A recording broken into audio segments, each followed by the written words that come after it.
Hello and welcome to Assassin's Creed What If. If you're new to my channel, you'll know from a lot of my recent videos that I like to have a laugh, I like to make jokes, but for things like this, I like to strip things back, take things slow, paint a picture, and essentially write Assassin's Creed fanfiction. Yep, that's the depression setting in again. If this is the first video of mine you're seeing, then consider subscribing if you enjoyed the video, of course. Likes are always appreciated, as well as comments for future topics on what ifs or other videos, they're always welcome. This is the series where I look at Assassin's Creed plot points and change subtle little things to see what the universe would be like if one minor thing changed in the story. Today's episode, we're going to be looking at what if Connor Kenway was in Assassin's Creed Unity. And I don't know if you know, but way back when Assassin's Creed Unity was announced and we were speculating, there was a rumor going around about Connor being in Assassin's Creed Unity, but that never came to fruition. In this video, I want to try and tell the story of what if Connor was in Assassin's Creed Unity.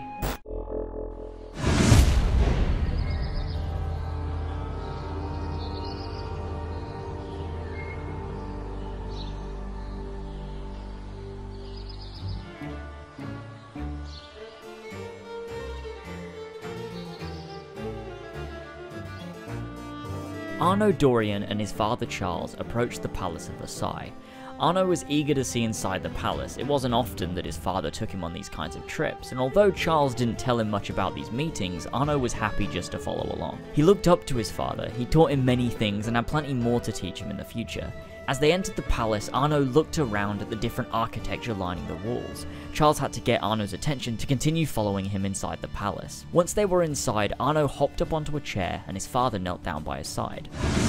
Can't I go with you, Father? Courage, my boy. You wait just here. I will return when this hand reaches the top. That's forever. Not as long as all that. And when I get back, we'll see the fireworks. And Arnaud, no exploring, hmm? Yes, Father. Arnaud sat there for some time, until a girl about his age appeared from around the corner, but you know all this, so let's just fast forward.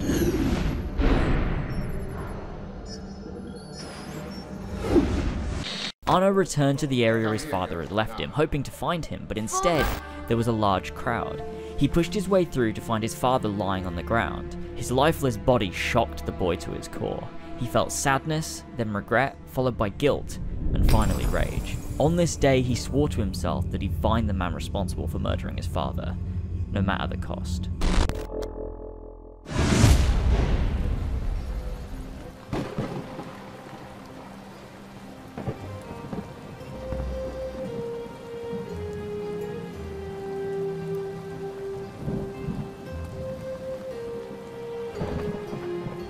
It struck me when the bombardment began, and I began to pray Charles had made his escape.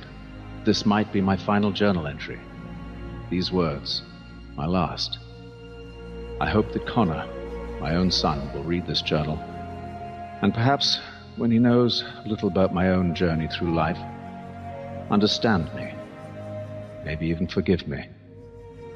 My own path was paved with lies, my mistrust forged from treachery. But my own father never lied to me. And with this journal, I preserve that custom. I present the truth, Connor, and you may do with it as you will.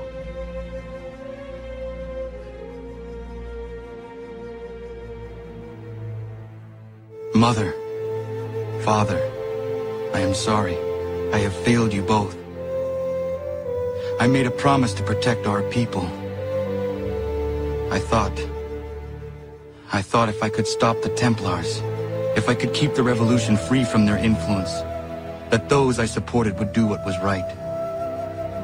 They did, I suppose, do what was right for them. As for you, Father, I thought I might unite us, that we would forget the past and forge a better future. In time, I believed you could be made to see the world as I did, to understand. But it was just a dream. This too I should have known. Were we not meant to live in peace then? Is that it? Are we born to argue? To fight? So many voices, each demanding something else. It has been hard at times, but never harder than today. To see all I worked for, perverted, discarded, forgotten. You would say I have described the whole of history, Father. Are you smiling then? Hoping I might speak the words you long to hear? To validate you? To say that all along you were right? I will not. Even now, faced as I am with the truth of your cold words, I refuse, because I believe things can still change.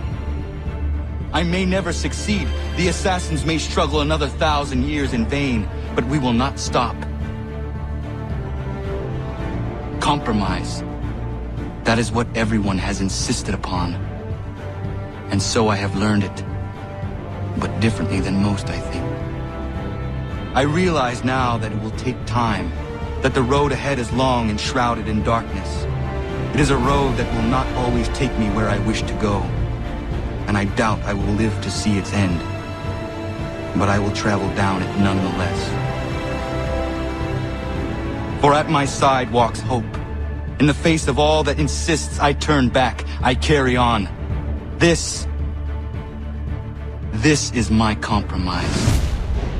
Connor, after burying Achilles, went back inside the homestead. He gazed upon the room that had once belonged to his mentor. He cast his mind back to all those years ago when he'd arrived seeking training, seeking teaching, how naive he was. Maybe even still is. But reading his father's words, after all his experience, he was open to learning, to listening to others and trying to understand the world, not from the point of view of black and white, not of assassins and Templars, but a world of people in all shades of grey. He walked into Achilles' room and pulled open a drawer. He saw a book, very well kept and in perfect condition. He pulled it out and opened it. It had a hole cut in the middle for storing things. Within there was a small portrait of a young man, slicked back hair, along with a few other people too. Old students, thought Connor. He continued searching through the secretive old book. He found a letter sealed, with a name written on the envelope. Connor.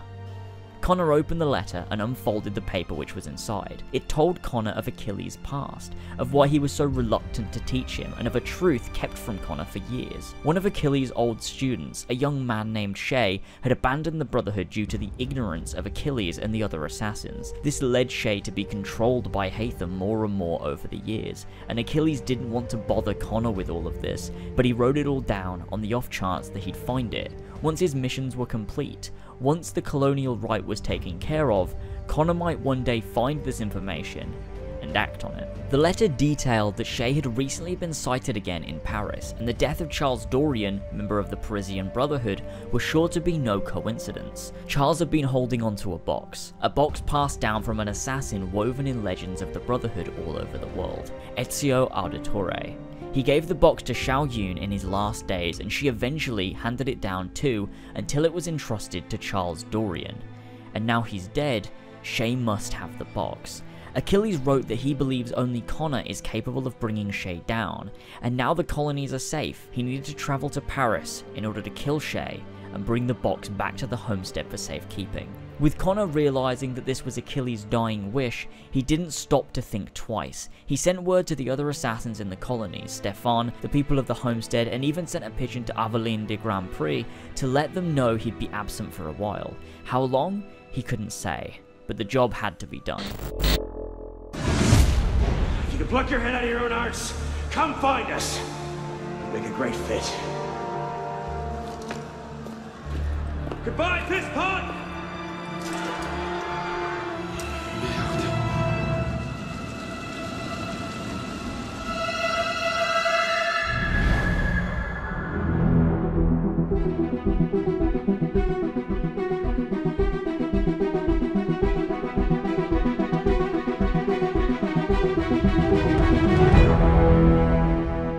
Now, I think from here on out things will play out relatively similarly to Assassin's Creed Unity from Arno's perspective. LazerzZ had just died, and Arno seeked out the Brotherhood under the guidance of Belek. Now the difference here being, once Arno joined the Brotherhood, he'd use their knowledge and try to track down his father's killer. Arno would still go to Elise and find out that he was responsible for LazerzZ, but instead of fully focusing on that, in this instance, Arno would feel he was responsible for the death of both LazerzZ and his father, and whilst assassinating the Templars behind the death of LazerzZ, he'd use his own downtime to research the Assassin's archives to find out who killed his father. Arno spent a good few months searching through the books and records, but nothing came up, until one day he was called into the Assassin Council. The mentors knew that he was distracted, and they seeked to find out why. He hadn't been focusing on his missions for the Brotherhood and had felt incredibly distant. Arno told the Assassins that he was searching for the man who killed his father. He believed that there was a connection between his death and that of LazerzZ, after finding out his father was indeed an assassin. The mentors looked at each other with concern, then looked back to Arno, and Mirabeau went to speak but was cut off by Belek. "There's something you need to understand here, kid. Things go deeper than you might expect," Belek said to Arno with reluctance. Arno scowled, confused. "Then tell me, do you know who killed my father? Did they kill Monsieur LazerzZ too?" Mirabeau spoke. "We believe the Templar Chez Cormac is at large in France. We believe he may have installed a new group of Templars who will replace the ones already here. LazerzZ and I had a truce. However, after his death, the Templars have begun acting outside of our agreements. We had knowledge that Chez was spotted in Paris the day your father died. We've heard nothing since, and we didn't want to seek him out. He wiped out the entire colonial brotherhood, and we couldn't risk the same thing happening to us, especially when we have Templar problems of our own." Arno looked shocked, taken back by what he'd heard. "So you'd rather protect yourselves than do what is right? You'd rather sit here in your fancy underground safe house whilst the man who wiped out the colonial brotherhood and brought chaos to Paris is out there? The man who killed my father, and you kept all this from me. We did it for the betterment of the brotherhood, Arno. For the benefit of the people. No. You did this for the benefit of yourself." Arno turned his back and walked out of the bureau. At least now Arno knew his mission. He knew who he was looking for. Chez Cormac. This mysterious and elusive man was out there somewhere. The man who killed his father. The man who wiped out the Brotherhood in the colonies. Somewhere. But Arno thought he could find him, and he knew just who to ask. Arno arrived at Elise's house. He knocked aggressively on the door. No answer. He thought perhaps something had happened, and so decided to climb to the upper part of the building and enter through the window. Keeping his steps light and his breathing slow, he crept through the abandoned LazerzZ house. Every step was quiet. If someone was here, they were quiet also. Arno heard a noise coming from behind. He turned to see a sword swing at his face. He dodged it to see it was Elise who had swung the sword. "Arno, I'm so sorry. If I'd known it were you..." Elise apologized. "It's alright. Quite a swing you have on you. Nearly took my head clean off." Arno smiled, and Elise smiled back.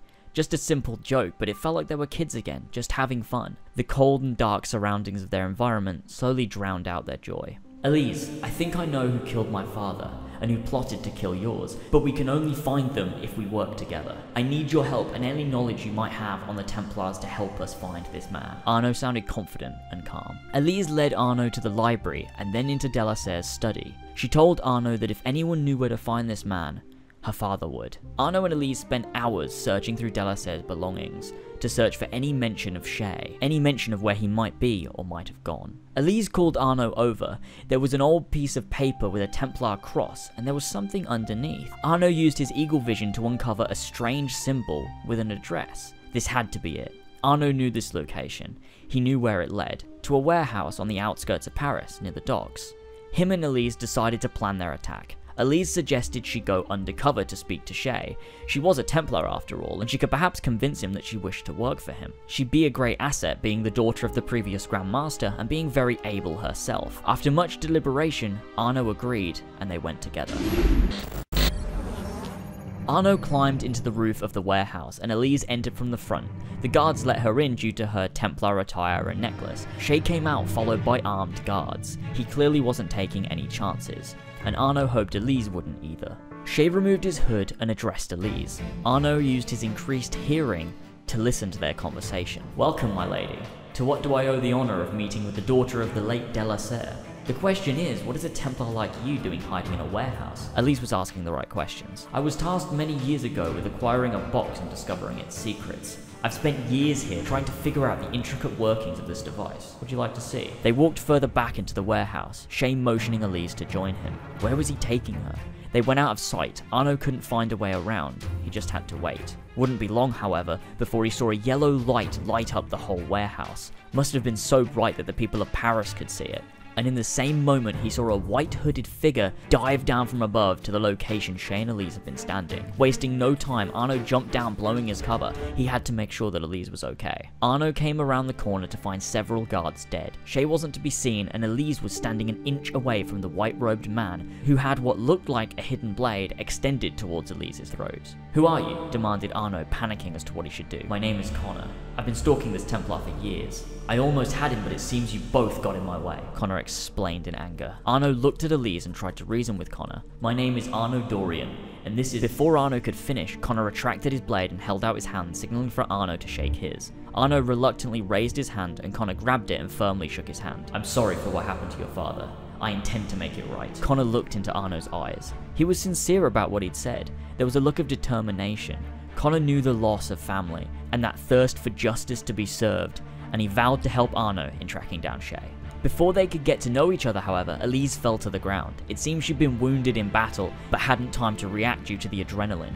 Connor grabbed her to stop her from falling completely to the floor. He laid her down and put pressure on the wound. Quickly, he cut off a piece of her robes with his hidden blade and used the cloth to stop the bleeding. Arno was in complete shock. He hadn't been able to act as fast. Without Connor, he might have lost Elise. "I learned many techniques through hunting. She should be fine, but we need to get her to a doctor. Is there somewhere we can take her?" Connor asked. Arno told him about the cafe theatre, and so that's where they headed. Arno and Connor exchanged stories, getting to know each other, and also getting to know their enemy. Connor explained what Achilles had told him in his letter, and what Shay had done back in the colonies, and that Charles was killed for a precursor box. Arno, of course, was confused and had many questions. Connor explained that this beam of light emanating from the box was due to him being in close proximity. His Shard of Eden, which he'd found on his travels searching for Captain Kidd's treasure, had connected with the box and caused the light to emit. Had that not happened, Shay would have been his. Connor seemed to have all the answers, apart from the most important one: where had Shay gone? As they sat, his shard began to hum and glow. Maybe this is what could lead them to Shay. It reacted to the box, so the closer they were to it, the more it would hum and light up. So they left. Arno stopped by to see Elise, who was still out cold. He kissed her gently on the forehead before leaving with Connor. They took a carriage and followed where the humming shard led them. It was the LazerzZ manor. Shay must have been there trying to look for answers to exactly what the box was, how it worked, and how to use it. The door was kicked down, and the shard was now buzzing and humming uncontrollably. Connor pulled the shard from around his neck and stored it in his pocket to conceal their arrival. They stepped inside and could hear frantic movement on the upper floors, with someone muttering to themselves. It was Shay. Since he was not hiding, they announced their arrival. "Shay, we're here. No more hiding. Come out and maybe we can discuss the terms of your surrender," Connor exclaimed into the property. "What do you mean surrender? This man killed my father. Killed Elise's father. We can't let him walk." Arno was in a state of rage. He couldn't let this killer leave. "It's more important that we secure this box than achieve revenge. This is a lesson I learned harder than most, I think," Connor calmly said to Arno, hoping to keep him level-headed. They progressed into the property, walking upstairs. As Shay came into view, they could see he was clearly a changed man. The veins on his forehead were incredibly prominent, and he was rummaging around like a madman. "Shay, can you hear us?" Connor asked intently. Shay was holding the sides of his head. The connection between the box and the shard clearly had an effect on him. He was beginning to glow the same color as the shard and the box, as he became more enraged. Arno couldn't hold back and ran for Shay. Connor tried to stop him but wasn't quick enough. Shay grabbed Arno and threw him aside. Connor had now drawn his sword and was moving towards Shay, who had also drawn his sword. He stepped towards Shay, swinging his sword. They were clashing fast. Both men older now, but were able to keep up with each other's movements, both spending decades mastering their skills. Arno tried again to tackle Shay. This time Shay moved aside and cut into Arno's leg, causing him to lose balance, but he wasn't down yet. "Together, Arno," Connor shouted. The only way they were going to win was to combine their efforts instead of fighting separately. Arno drew his sword and they began to fight together, slowly wearing Shay down, cutting into his legs and arms. Shay took his sword and swung it hard into both assassins, who tried to block the attack, but it seems the attack was so strong that it managed to knock both swords from their hands. The assassins looked to each other and in the same moment extended their hidden blades and drove each of their blades into the Templar's shoulders and pulled him to the ground. Shay dropped his sword. He knew he was beat. His head stopped glowing and he seemed to calm down. The effects of the box wore off. Shay looked to Arno. "I just wanted to do what was right. The assassins betrayed me in the colonies. I saw them as evil and that the Templars were the just cause. I fear I was wrong. I lost myself. I joined the Templars because of what the assassins did. But over time, I blindly followed the Templars instead of doing what I thought was right. No side is ever truly right. There is good and evil in both sides. And I can leave this world at least knowing that truth. Connor and Arno knew this had to be done, but there was still some sadness in Shay's passing. He was ignored by the Colonial Brotherhood. If maybe they'd just listened to him, maybe then they could have avoided all of this. This was the lesson Connor intended to learn. Arno picked up the box, which had now stopped glowing. He went to open it, however Connor stopped him. These things are not for us, but they must be protected by us. Connor took the box and placed it in his satchel, which he'd strung over his shoulder. They quickly left the building before people got wind of what had happened. Back at the cafe theatre, Elise had woken up. Arno explained all of what had happened and Connor stood in the doorway. Just seeing Arno and Elise together, it made him think, maybe he should start a family. That would be nice for him after all this fighting. Maybe one day soon. Arno walked towards Connor. I thank you for all you've done. I wish you luck in rebuilding your brotherhood in the colonies, Arno said as he shook Connor's hand again. Indeed I will. All is not done for you here. Take care with these Templars, and see to it that your main focus is never vengeance or aggression. Always value freedom and peace over selfish wants, Connor advised Arno before shaking his hand one final time and boarding a carriage outside the cafe theatre which would take him back to the Aquila so he could sail back to the colonies. Arno turned back to Elise and thought Connor was right. Paris still has a sickness, the Templars are still at large, and the Assassin Brotherhood here seemed to be of little to no help. He thought maybe he could learn from Shay's story. He shouldn't just turn his back on the Brotherhood, but instead speak to them, convince them, and maybe they could work together in order to build a better Brotherhood in Paris. Thanks so much for watching this video. I know you guys love these, and these always take so long to make. So much work goes into them, and they can never be perfect in the time constraints I have, and, you know, sort of the way I have to make them. But I hope I've done, you know, a good enough job. Let me know your thoughts in the comment section below. This was sort of a more tricky one, trying to tie in two characters that never met together in one story. Legit, this was difficult. I think there were some issues with it, but, you know, given more time, given the ability to make this a longer story, which, you know, it would end up being like an hour, then maybe I could get it exactly sort of how I wanted, but I thought I did a pretty good job with making it concise and sort of telling the story as well. So let me know your thoughts in the comment section below. Let me know any future ones you'd like me to do and future video topics. If you haven't already subscribed, go ahead and subscribe, would appreciate it, as well as any likes you can give me as well. I appreciate all the support. Thanks for joining me, guys, and I'll see you all next time. Goodbye.